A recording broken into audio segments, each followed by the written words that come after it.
Hi everyone, welcome to my next video. I was thinking about um, things like everyone's struggling with rent these days and property taxes rising, cost of living rising, everything rising, getting out of control, people getting evicted, people losing their homes.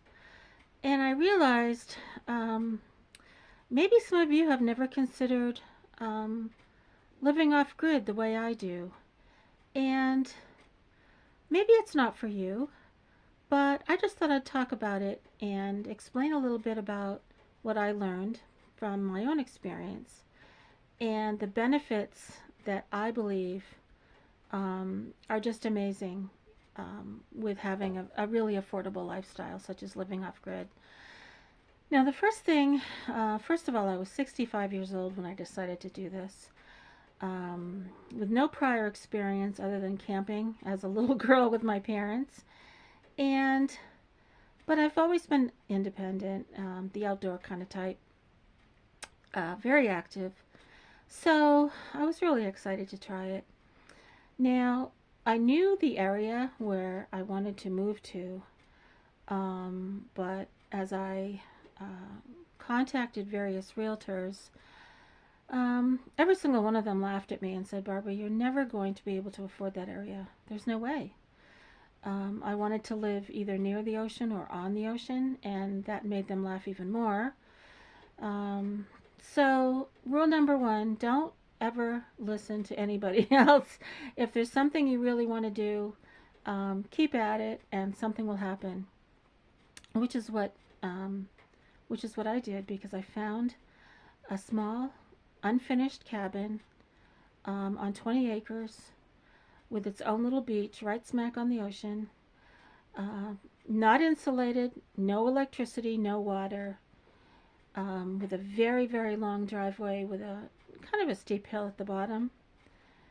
But hey, it was affordable, it was in a beautiful location, and I bought it.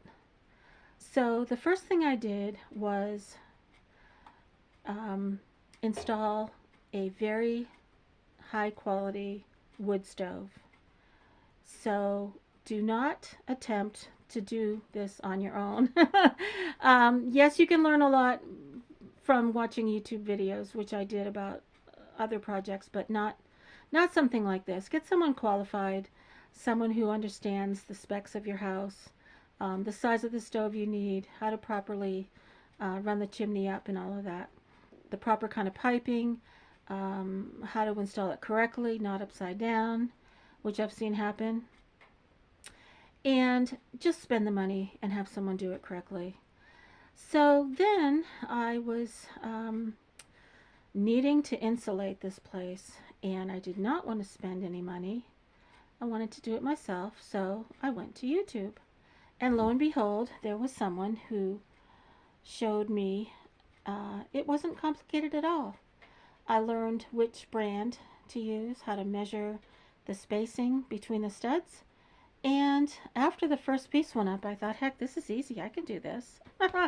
So I learned how to do that, cover it with the proper kind of plastic. And then I looked around and I thought, now what am I going to do about the paneling? Again, I didn't want to spend any money.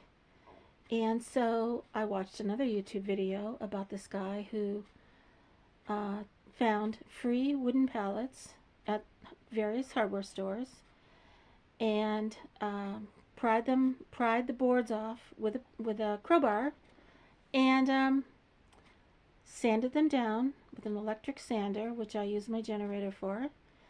And uh, I did that, and I paneled my entire downstairs. And behind me, I mismatched them on purpose because I wanted it to be unique and homey and very rustic looking. And I also wanted it to look homemade. I didn't want anything fancy. I'm not a fancy person, and I'm just not a formal person, and I didn't want that. So I was really pleased with the way it came out. Now, for water, I'm not sure if I mentioned this or not, but I found a public spring about 2 miles away. And so I go stop along the way to get groceries. I fill up my water containers, and it's been working out great. But I think this summer I'm going to look into collecting rainwater, because that would be really great to maybe do a little bit of laundry without going to the laundromat, um, taking a shower, washing dishes, things like that. Maybe I'll have even a vegetable garden. When you live off grid, you have all these available options, and I'm living way below my means. I have a comfortable safety net, and I am surrounded by peace and quiet. I have deer that come by. I think I have a bobcat. I've seen his paw prints. They're pretty big in the snow. So I need to get a night vision camera and see who's out there at night. I also have wild turkeys. And of course, I go kayaking in the summer. And it's just a really, really great, relaxing way to live. Yes, I am retired. But if you have the ability to work from home and work online, I do have Verizon cell service with a jetpack, and so I'm all set. I have everything I need. So I hope this encourages you to at least consider this lifestyle. And even if you don't want 20 acres, heck, you can even just do it on one, and that would be plenty of land. And have family move in too. Um, Zoning is very important. Do not buy property without checking with the town to make sure that it's allowed, because from what I'm hearing, there are more and more restrictions. But where I live, it's widely accepted. So that's the rule number one. Make sure before you make a major purchase that you're allowed to do that, or at least purchase an existing cabin that's grandfathered. So I hope you enjoyed my video. Please feel free to subscribe if you haven't already.